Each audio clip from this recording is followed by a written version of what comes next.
Hello everyone, this is Neha and welcome back to my channel. English pedagogy की जो practice session है वो आज हम 6 करने वाले हैं और ये प्रैक्टिस सेशन जो है वो प्रीवियस ईयर क्वेश्चन पर बेस्ड है।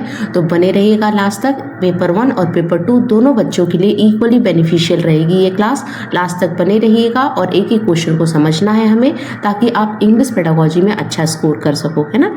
तो बिना किसी देरी के स्टार्ट करते हैं इस पूरे सेशन को, और लाइक शेयर सब्सक्राइब करते रहिएगा। देखते हैं अपने पहले क्वेश्चन को बिना किसी देरी के।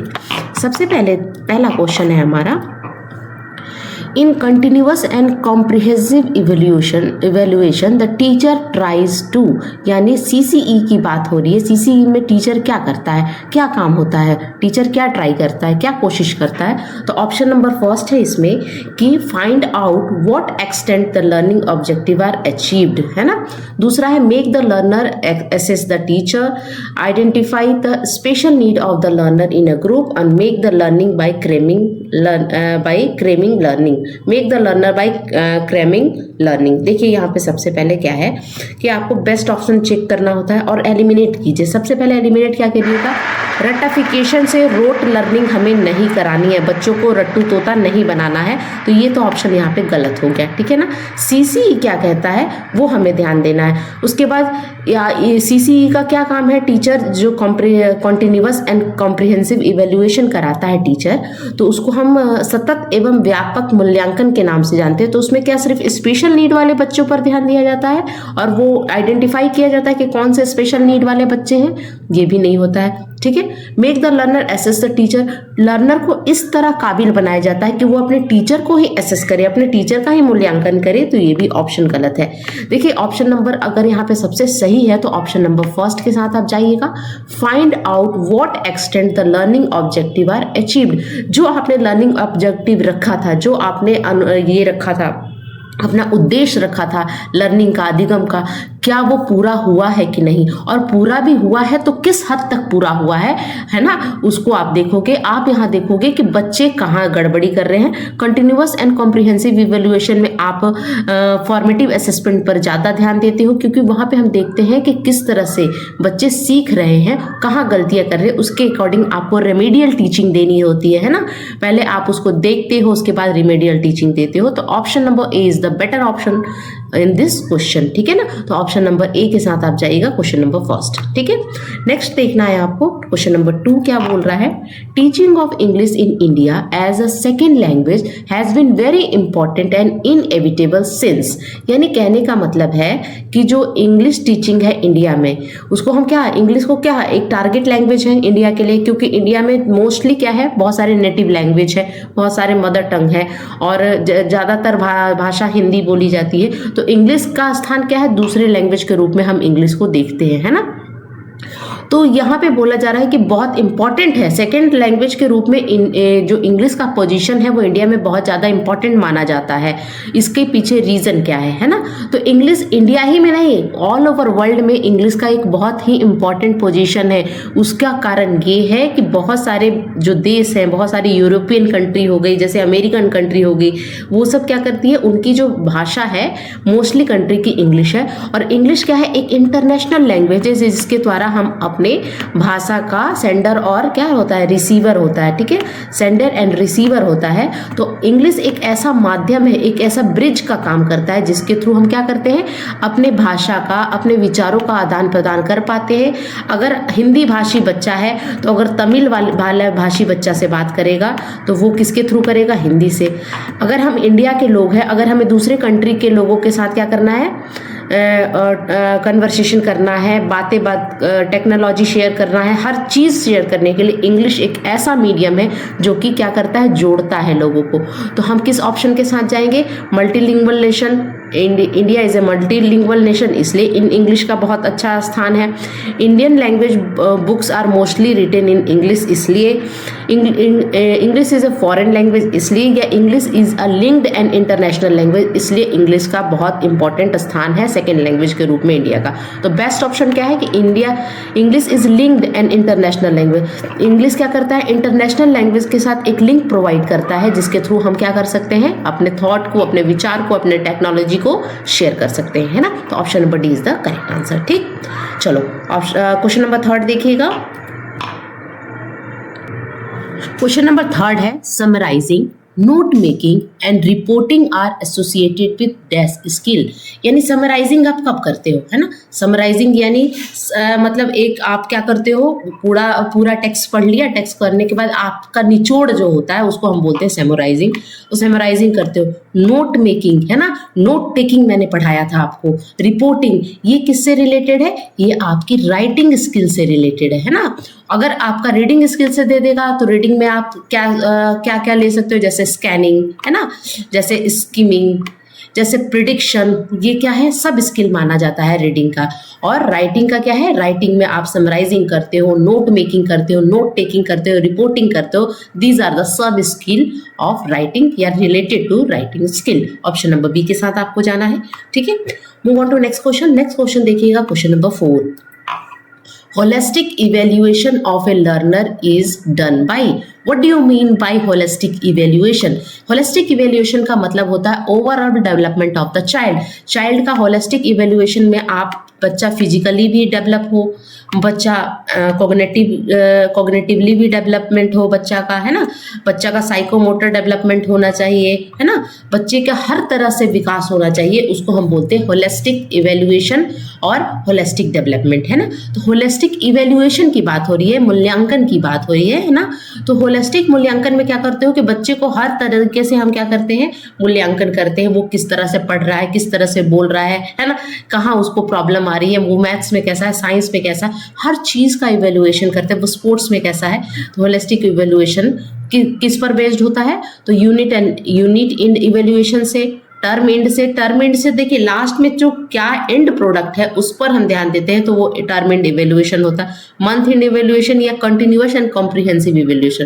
तो देखिए बच्चे का जब ओवरऑल डेवलपमेंट कराना है तो आपको होलिस्टिक इवेल्युएशन पर ध्यान देना होगा। यानी आपको 24/7 बच्चे पर ध्यान देना होगा, है ना। पढ़ने का स्टाइल, आपको टीचर का काम क्या है, आपको एब्जॉर्व करना है बच्चे को होल ईयर, पूरे साल बच्चे को आपको एब्जॉर्व करना है, कहाँ उसको दिक्कत आ रही है। वही आता है continuous and comprehensive evaluation, CCE का कॉन्सेप्ट इसीलिए लाया गया, ठीक है। चलिए नेक्स्ट देखेंगे, क्वेश्चन नंबर 5 देखिएगा। Right of child to free and compulsory education was made in the year. यानी right of child to free and compulsory education कब लाया गया था, है ना, कब पारित हुआ था, तो 2009 में। आपको याद रखना है, ये क्वेश्चन लाने के पीछे रीज़न ये है कि कभी कभी बच्चे 2010 और 2009 में कंफ्यूज होते हैं, तो इसलिए 2009 में इसको क्या किया गया था, लाया गया था, है ना, फ्री एंड कंपल्सरी। लेकिन लागू कब हुआ था, वो 2010 में, 1 अप्रैल 2010 से इसको क्या कर दिया गया था, लागू कर दिया गया था, ठीक है। तो यहाँ पे क्या वॉज मेड इन ईयर, कब बना था, 2009 में। इसीलिए हम इसको बोलते हैं right of children free and compulsory education 2009 के नाम से हम जानते हैं। इसमें क्या बोला गया था कि 6 से लेकर 14 साल के सभी बच्चों को फ्री एंड कंपल्सरी एजुकेशन दिया जाएगा, ठीक है।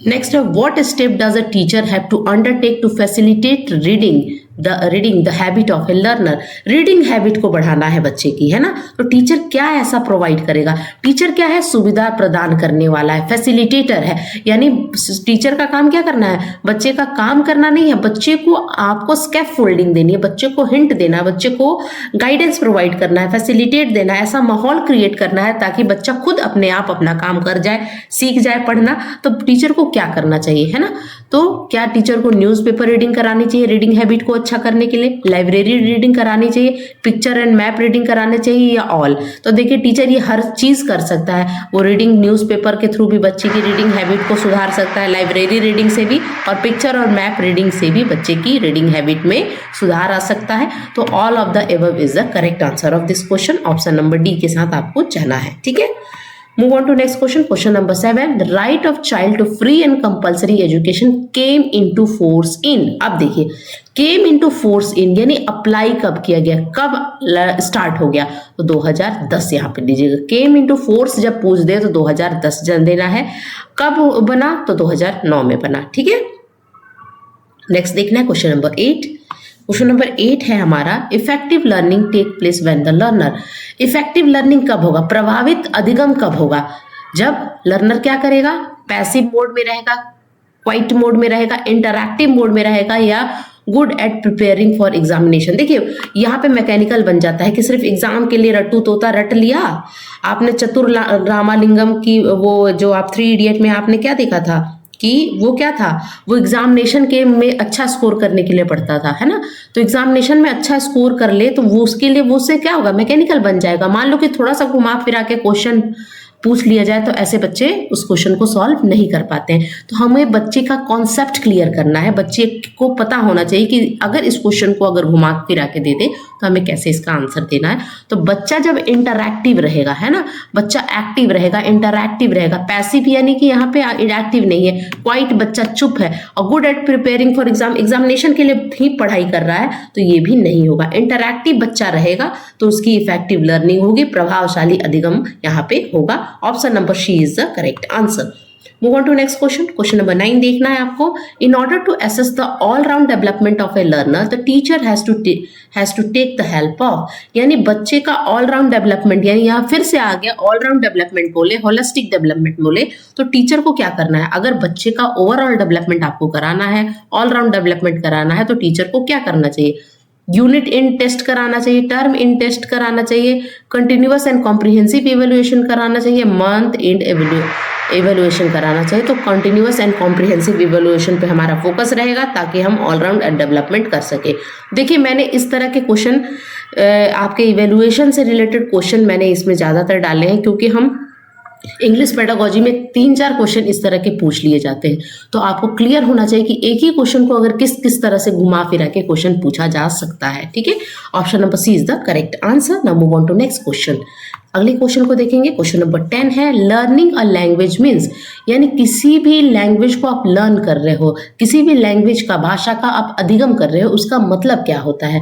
उसका मतलब learning all skill of the language, learning and using language skill in appropriate situation, learning to speak fluently in public, writing good book in that language. देखिए अच्छी बुक लिखना अगर आपको आ गया तो इसका मतलब नहीं है कि आपने लैंग्वेज को लर्न कर लिया। लर्निंग टू स्पीक, अगर पब्लिक में आप बहुत अच्छे से बोल पा रहे हो तो क्या आपकी लर्निंग हो गई है लैंग्वेज की। लर्निंग एंड यूजिंग, यानी आपका अधिगम भी हो और आपको यूज करना आए सिचुएशन के अकॉर्डिंग, है ना। सिचुएशन के अकॉर्डिंग आपकी जो लैंग्वेज स्किल है LSRW, ये जो 4 लैंग्वेज स्किल है आपको सिचुएशन के अकॉर्डिंग बहुत ही एप्रोप्रिएट वे में आपको यूज करना चाहिए, आना चाहिए। उसी को हम बोलते हैं लर्निंग अ लैंग्वेज का परफेक्ट मीनिंग यही होगा। Learning all skill of the language, learning आ गई आपको, आपने लर्न कर लिया कि हाँ भाई ये स्किल होता है, इस स्किल में ये है, लेकिन आपको यूज करना नहीं आ रहा है तो वो बेकार है।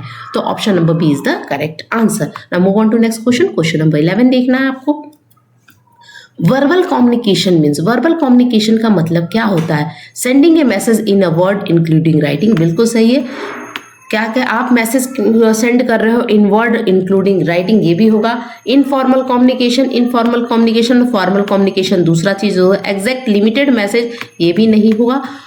एक्चुअल वर्ड सेंड, ये भी नहीं होगा। यानी वर्बल कम्युनिकेशन का मतलब होता है sending a message in a word including writing. Option number A is the correct answer. Move on to next question. Next question आपको देखना है। नेक्स्ट क्वेश्चन है मेटालिंग्विस्टिक अवेयरनेस। मेटालिंग्विस्टिक अवेयरनेस का मतलब होता है अपने ही लैंग्वेज पर कमांड होना चाहिए, आपको अपने लैंग्वेज के बारे में पता होना चाहिए, आपको थिंक करना आना चाहिए। Thinking about own language is called metalinguistic awareness होता है। ठीक है, तो the ability to think and talk about language, उसको हम बोलते हैं मेटालिंग्विस्टिक अवेयरनेस। ठीक है ना। Ability to connect the distinct sound in a word, नहीं, गलत है। Understanding of a mapping principle between sound and meaning, ये भी नहीं है। Ability to recognize writing from the other visual mark, ये भी नहीं है। एबिलिटी टू थिंक, मेटालिंग्विस्टिक अवेयरनेस का मतलब होता है एबिलिटी टू थिंक, है ना, थिंकिंग अबाउट थिंकिंग हम बोलते हैं ना। और talk about the language is the perfect answer of this question. Now move on to next question. Question number 13 देखना है आपको। क्वेश्चन नंबर 13 है हमारा which skill is a passive skill. Passive skill कौन होती है, पैसिव स्किल जहाँ पे आप बहुत ज़्यादा एक्टिव नहीं होते हो, तो जब आप पढ़ते हो, है ना, और जब आप सुनते हो, यानी listening and reading. Option number B के साथ जाइएगा। Listening and reading is the passive skill, इसी को हम रिसेप्टिव स्किल भी कहते हैं, पैसिव और इनपुट स्किल भी कहते हैं। वही आपका राइटिंग और ये राइटिंग एंड स्पीकिंग आता है प्रोडक्टिव स्किल, एक्टिव स्किल, ठीक है, आउटपुट स्किल और रीइंफोर्समेंट स्किल भी हम इसे कहते हैं, ठीक है। नेक्स्ट क्वेश्चन, क्वेश्चन नंबर 14 है हमारा। The following definition best describe language acquisition. Language acquisition का मतलब होता है भाषा अर्जन के बारे में है। तो भाषा अर्जन के बारे में सबसे बेस्ट डिफिनेशन क्या होना चाहिए आपको बताना। The process by which a society